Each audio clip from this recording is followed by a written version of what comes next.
Find a way to bypass multi-factor authentication. A complete robot restaurant opens in San Francisco this week. How you can avoid the Ticketmaster scam, and your cell phone may talk to Starlink satellites next year. All that and more next on the Computer Doctor Show. You're listening to the Computer Doctor Show, your source for technology subjects affecting your business and personal life during this new normal. Your host is an award-winning office technician and IT specialist, author, tutor, ethical hacker, and recent winner on localbest.com as the best computer shop in Tucson. Broadcasting live, here's Aaron Moss. Good afternoon, everybody. Welcome to the Computer Doctor Show, your headquarters for up-to-date scam awareness, science, and cutting-edge technology talk.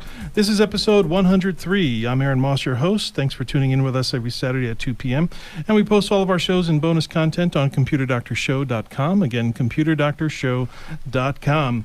We'd love to hear from you, so give us a call during the show with your computer, internet, cybersecurity comments and questions on our open studio line, 520-790-2040. Co-hosting today is Mike from the Cassidy Unscrewed Theater. Hello. What's up, sir? How are you? Thanks for having me. All right, good to have you here.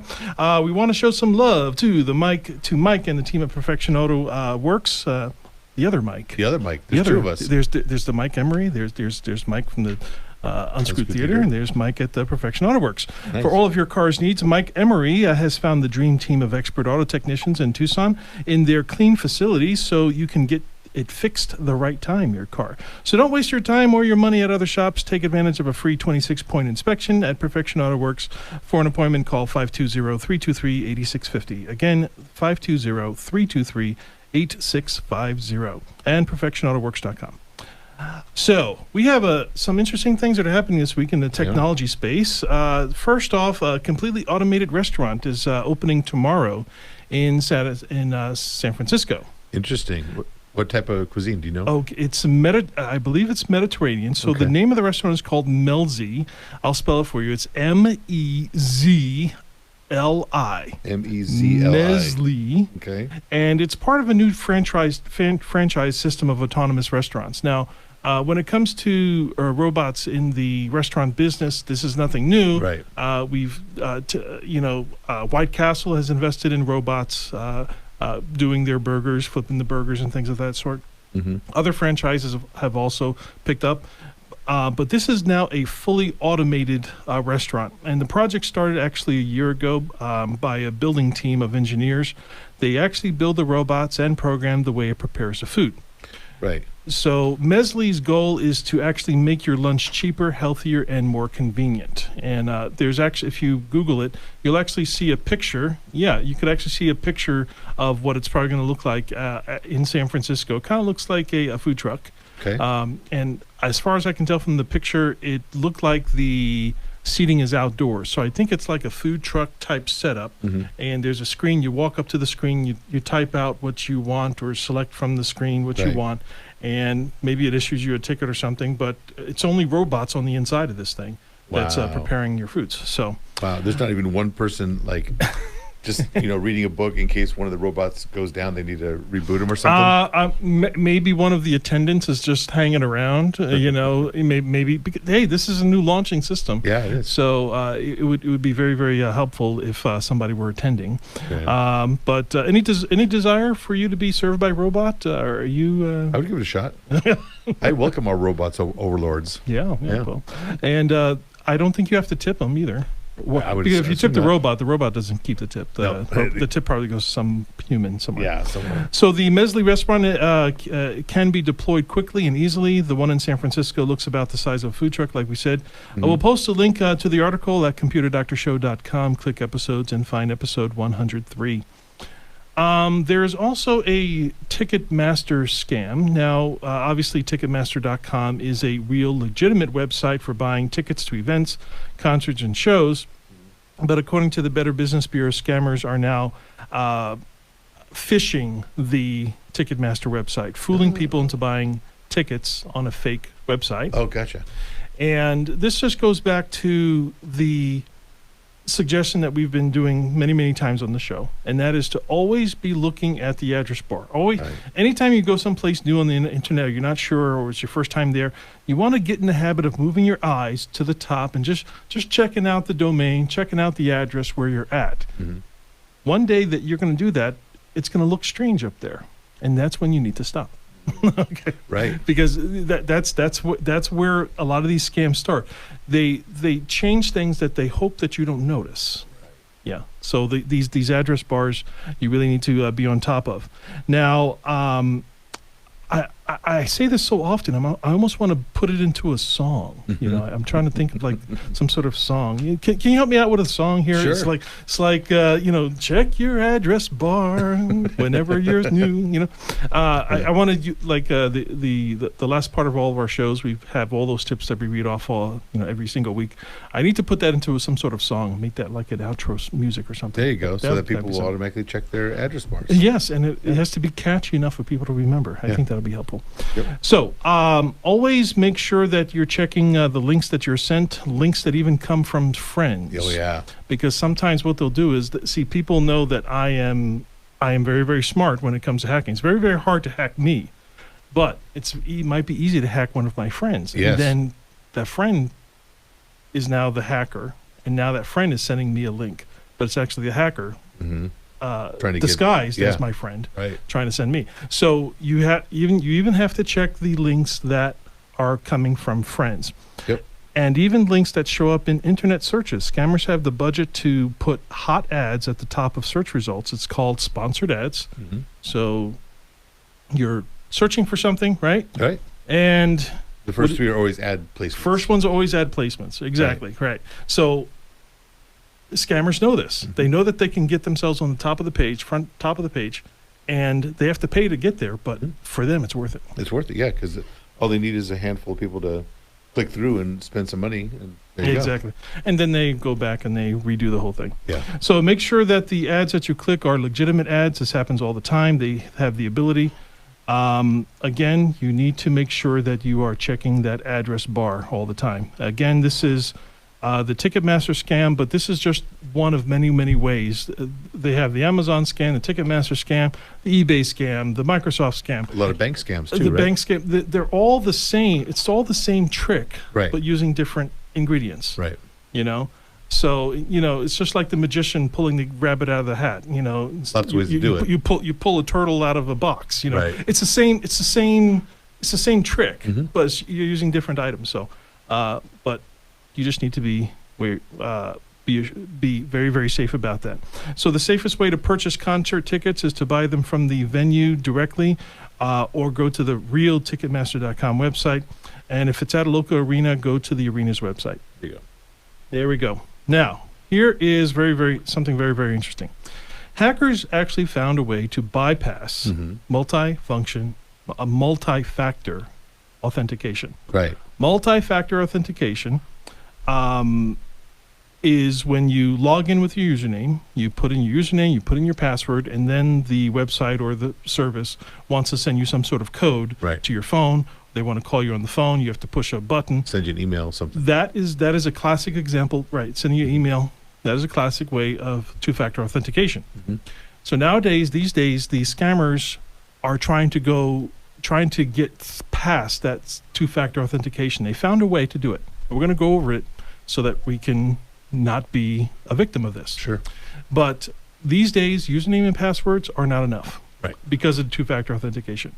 So here's how it works.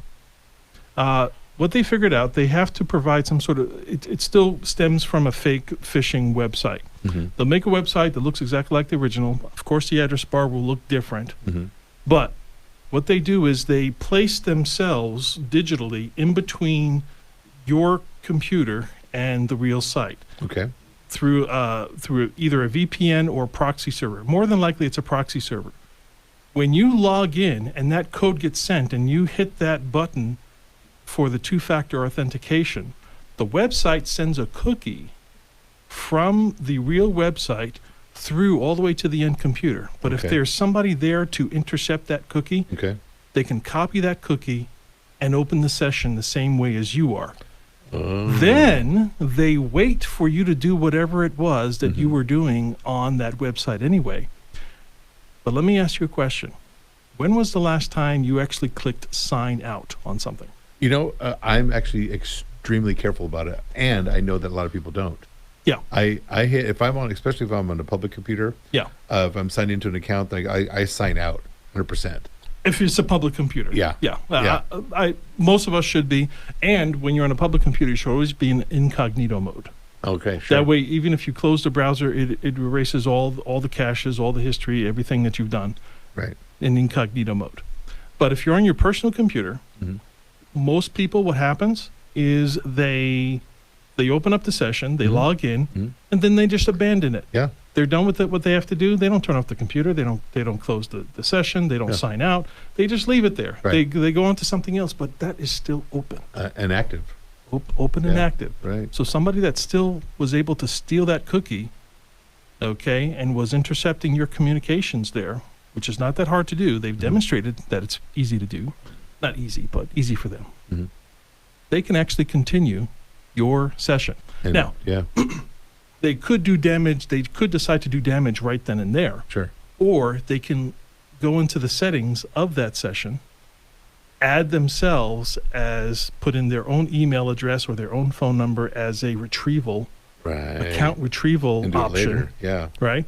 And then close the session out, and you have no idea that anything has happened. Right. Months down the line, when they're at their last $20, I say, I gotta get some money here.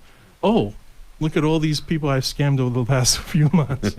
let me open up their accounts and do some damage here. So that is how it works. Now, there's not really a way to detect this, but you still have to go back to your original, the original way that we are talking about looking at that address bar. You always want to be looking at that address bar to see if you're at the right location. Even if it looks correct, still get in the habit of always looking at that address bar. And signing out, it sounds like it helps. And signing out does help. Yeah. Okay. Okay. Obviously, if you're using something that's in the public, if you're using a public service, like you're in a library or you're using a hotel computer or something like that, always open incognito mode. Okay. And always make sure you close it when you walk away. And sign out and close it. Sign out and close it and walk away. So all these things are going to help you. Also, if you are working in a large office that has an IT service and your company uses a VPN service, always make sure to do a little bit of research on the development of that VPN service. You want to stick with the companies that have a long history, not one of these fly-by-night VPN services. Sometimes those VPN services are set up by scammers. They're in the VPN world. So they get people that want a VPN service. You sign up for the service. You think that you're paying for a legitimate service, but in their privacy, there's probably something in the fine print of their privacy on their website that says that they give themselves permission to do exactly what they're doing. And even if you do go back, hey, it was in the privacy settings or whatever. Right. So we're living in a very tumultuous world here. You can't just be too trusting. You can be somewhat trusting, but not very. Also, you also want to occasionally, just like we were talking about before, if somebody has gotten into your account and they have opened up a backdoor, put in their own email address or their own recovery phone number or something along those lines, you always want to make sure that you go into some of these accounts and check and see what they are. Check to see what they are. Interesting. Because if you see an email in there that looks foreign to you, it's not yours, and you don't know how it got there, go in and take it out. Because somebody is. It happens with emails. I've seen that many, many times with email forwarding, even Gmail. Okay, so you do need to be careful of that. We're going to take our midway commercial break with a word from our sponsors. Up next, science and tech history from this week, and T-Mobile partners with SpaceX for satellite coverage. This is the Computer Doctor Show. We'll be right back.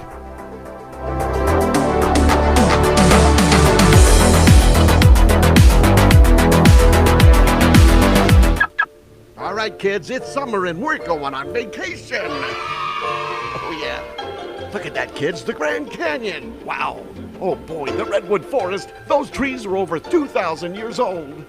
Mount Rushmore. How did they do that? Oh man, Niagara Falls. You can almost feel the mist, kids. Oh boy, wasn't that fun. Get the lights, dear. All right, Steve, that's it. This family is so tired of staying at home and watching your old 8mm travel movies. Yuck. Would you please break down and take the car to Perfection Auto Works so we can have a real vacation? This summer, take America by storm and don't miss out on the real thing. Perfection Auto Works will make your car road ready to see the good old USA. From brakes to tires and our free 26-point inspection, 323-8650 and perfectionautoworks.com. Computer Doctor of Tucson is the best choice in desktop support in Tucson. They fix error messages, power and boot problems, install of software and hardware, and much more. You can come to them, or they can come to you, or even have a remote support session so they can fix your issues over the phone quickly. Give them a call at 261-5508, 261-5508. Visit them on the web at computerdoctortucson.com. Computer Doctor of Tucson, because technology is great when it works. This is Kate Delaney. Join me tonight starting at 10 for a conversation about what's happening in the world every day and how it affects you, your family, and your neighbors. Breaking news. Yes, we have you covered. Plus sports, business, and tech.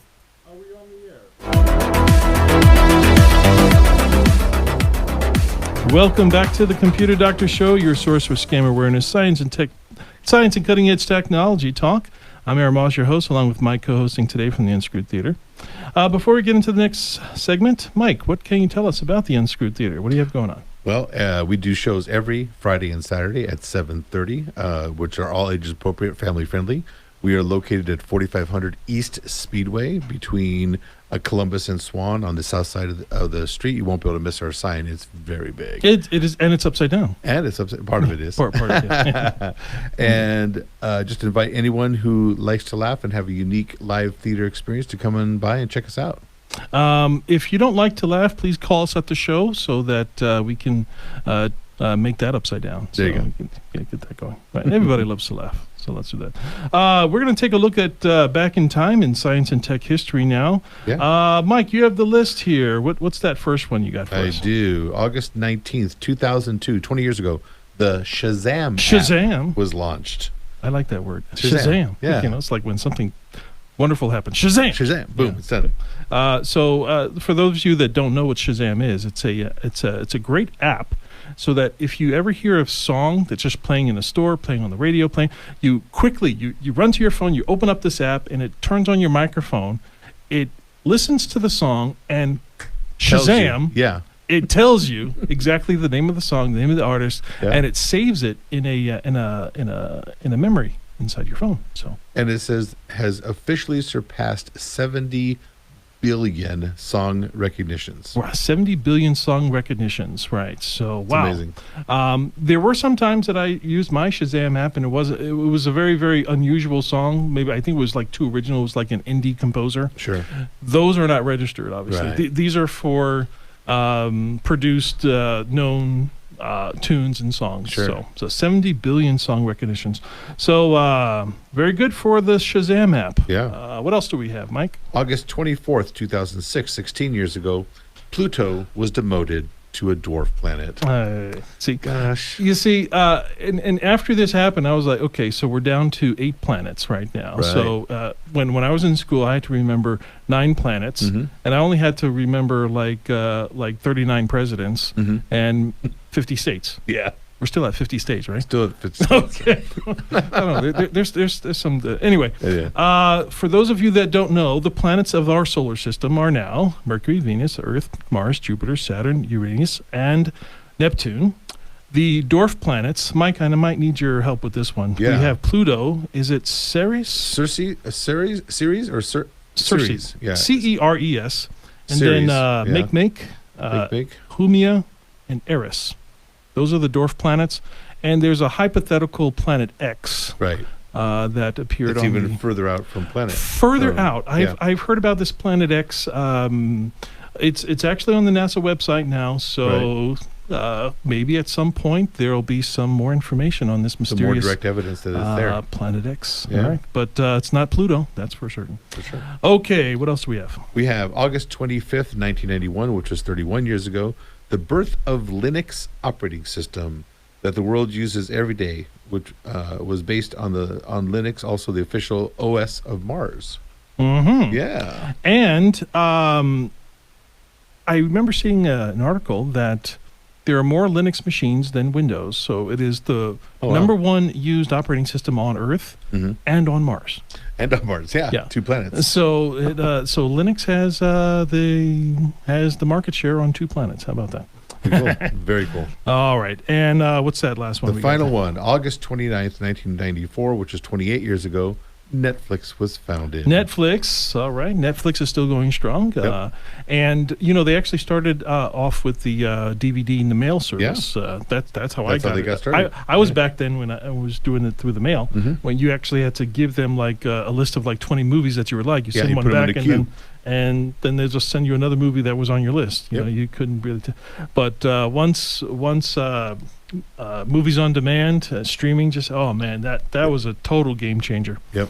And I think there's actually still one blockbuster video left in the world. Actually. There is. So- It's in Oregon. It's There's Oregon. actually a documentary out there about it. There is. I saw that documentary. Me too. Yeah, it's very cool. All right. Now, here's something this is our last story for the show here. Your cell phone may get to talk to Starlink satellites next year. Cool. So this is a partnership that T-Mobile and Starlink are getting together. By the way, Starlink does have satellite phones that I believe have a voice service. But what they're trying to do, they're trying to partner out with more phone companies that are out there. And they have a big problem. The reason why they're doing this is because a lot of phone companies, they have a big problem with dead zones. We're talking about rural areas, the oceans, which we don't think about, Right. hiking areas, blizzard areas, stranded desert islands, natural disasters. Right. We're talking about fires, earthquakes, floods, things like that, where it takes out all the land communication. The physical land infrastructure. Exactly. Right. So when that happens, and we've covered this when we've covered the technology problems that come up with natural disasters, a lot of the 911 systems get flooded. A lot of misinformation happens. There can be people trapped that they just don't know. And the question is, if they could only communicate their location, if they could only had the ability to just send just a very simple message, here we are, we need help. Right. Something as simple as that, even a text message. So that is coming through the Starlink system, through the satellite communications. It's going to be using a mid-band spectrum in 5G, entering the beta phase late next year. And they're only going to be starting with the SMS, no voice data or no voice service or data service, but just SMS, text messaging, and it is going to be included for free on your T-Mobile service. Very cool. And I also suspect that the sale of tinfoil hats will be on the rise as well. So there's going to be they're putting these satellites are going to have some very, very huge antennas on them. But before we wrap up, I just want to thank our sponsor, Perfection Auto Works, again for sponsoring our show. Stop by their location on Speedway in Craycroft for your free 26-point inspection. As always, don't click unverified links in emails or text messages. Use a password manager. Always look at the address bar. Enable two-factor authentication. Verify all incoming and outgoing calls. Back up your system to the cloud and listen to the Computer Doctor Show live on Saturdays and post it as podcasts on Tuesdays. If you missed any part of this episode, go to computerdoctorshow.com, click episodes, and find episode 103. My name is Aaron Moss, your host and technology expert. My co-hosting today from the Unscrewed Theater, Matt, is at the control board. Stay safe, enjoy the rest of your weekend, and we'll talk to you again next week.